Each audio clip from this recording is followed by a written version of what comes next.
Hi there. Welcome to Just Bird. Today is a collective reading. It is August 16th, 2026. So I have tarot, I have oracle. I'm using the Vagabond Wild Tarot, second edition by Tiffany Sosa, along with its sister oracle, the Oceanic Wild Oracle, as well by Tiffany. I'm going to throw some charms, which are the charming clarifiers by Eye of the Beholder. Okay. So let's just pull. I'm going to pull one. I'm not going to just cast as I would as if this were a casting mat. I am going to intentionally pull one button from in here per pile, just as a clarifier, and we'll do that right now. Ooh, shark, number 92, breaks down to an 11. Could be spiritual message there. Power of a 3 with an acorn, could be financial blessings there. We have the sign of Gemini, could be something there. We have Holly on the back, but it's Gemini. And one more. All right, what is it? The tree? Okay, it's like a journey. A long way home, or the slow and steady route.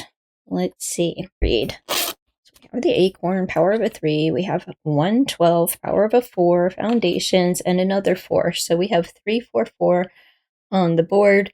We have 11, 3, 4, 4. So just letting you know. As far as the oracles, we have Untamed. So in the past, there was like something here that was, there could have been a spending habit that got out of control. And it may have been a repetitive pattern, something that needed to be broken, and that is past energy. Okay. We're going round and round with this 8 of Pentacles. Just unharnessed energy, really just, and the King of Pentacles. So it's like in the past energy, you had it all, but you may have had a few hiccups, either with family members or finances.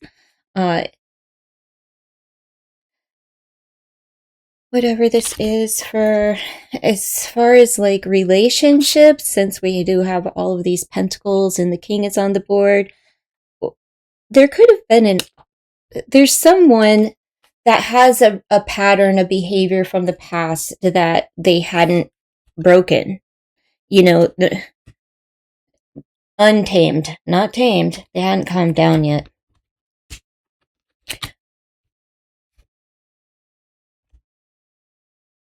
It's Earth energy, Taurus, Virgo, Capricorn.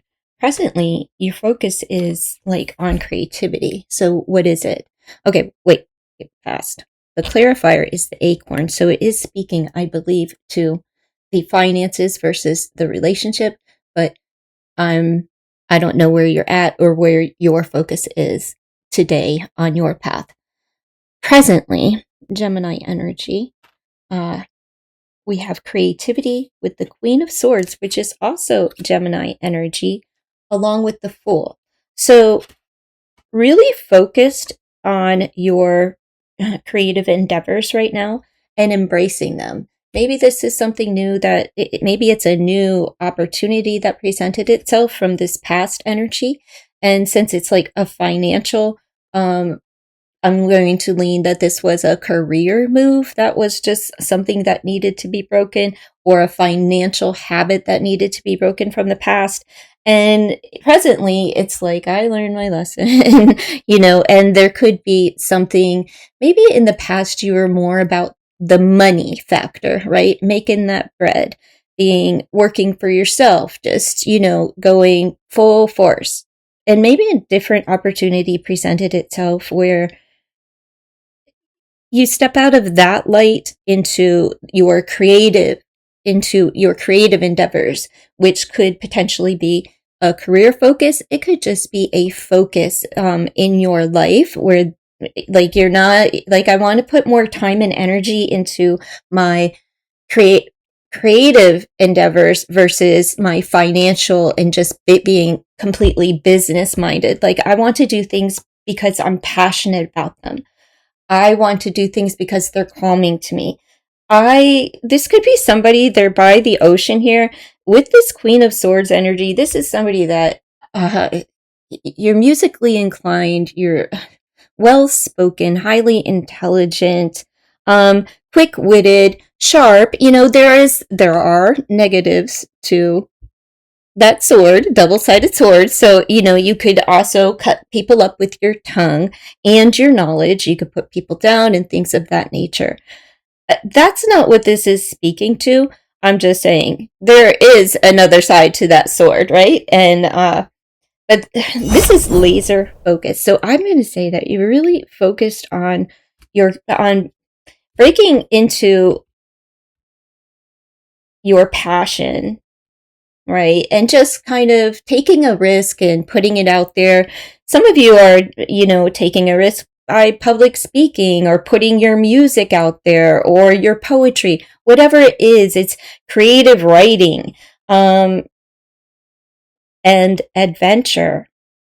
It also speaks to perspectives and youth, right? Some of you presently may have somebody under the sign of Gemini, Libra, or Aquarius, heavy in the Gemini area here, who is youthful. Maybe it's a child or a grandchild that is embracing the arts and encourage them. For some, either you could be their muse or they are yours. Maybe it goes both ways. I don't know. Because, like, in the future, we've got the long way home. Maybe somebody has to leave home because this endeavor here that we're embracing presently with the creativity takes you somewhere, to somewhere very comfortable. Either you're heading toward your home, or maybe you have to leave a comfortable space in order to embrace, to find this muse, right? Because we have the 10 of Wands. So you're putting in a lot of work. You're just getting, you know, it's a lot to carry. But you're being guided by the Hermit, right? You see what it is that you need to do in order to make this happen. I don't know what path this is, if this tree is representing like moving toward family and your foundations with the power of a 4, or moving beyond your family into something new. You know, it feels like leaving home in pursuit of your passions, because it's like, you know what, I can't, I'm done here. I've gone as far as I can here. So maybe I have to move in order to find what it is that I'm looking for. And this isn't something that you took lightly. You went inward, you took your time, but either it's a move, a transition, right? This journey of either leaving or moving toward.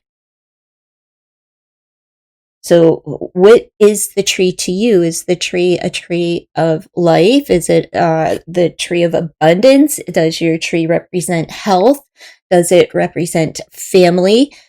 What does your tree, does it represent growth and wisdom?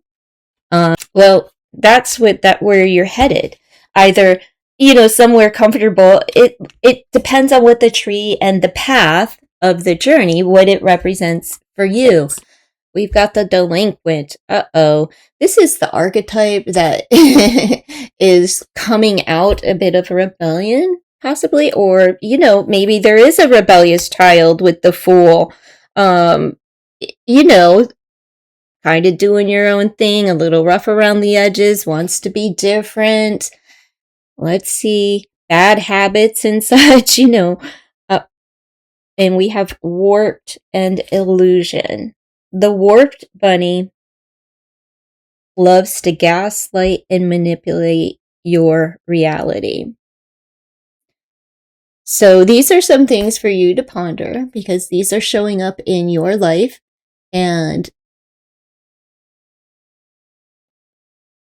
someone's gaslighting someone else. They're blowing smoke up your tuchus, whether that's you're the one that's gaslighting someone else or whatever. But for real, this is you. This is the archetype that you are dealing with, this delinquency, this rebellion, the bad habits, things of that nature. And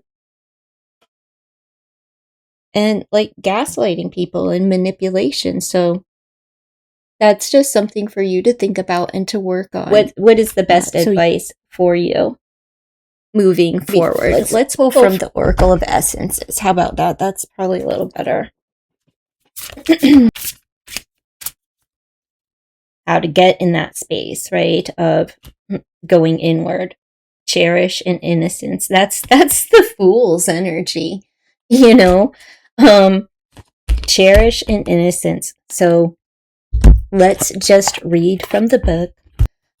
Everyone is born with an instinct of success and ability to make it, but only the ones who think outside of the box succeed. Mandarin represents inspiration, gentleness, and a peacefulness. It is the oil of emotional strength and encouragement. It brings motivation to the apathetic heart and fulfillment to those who might feel they have tried it all and exhausted their resources. That is the 10 of Wands, okay?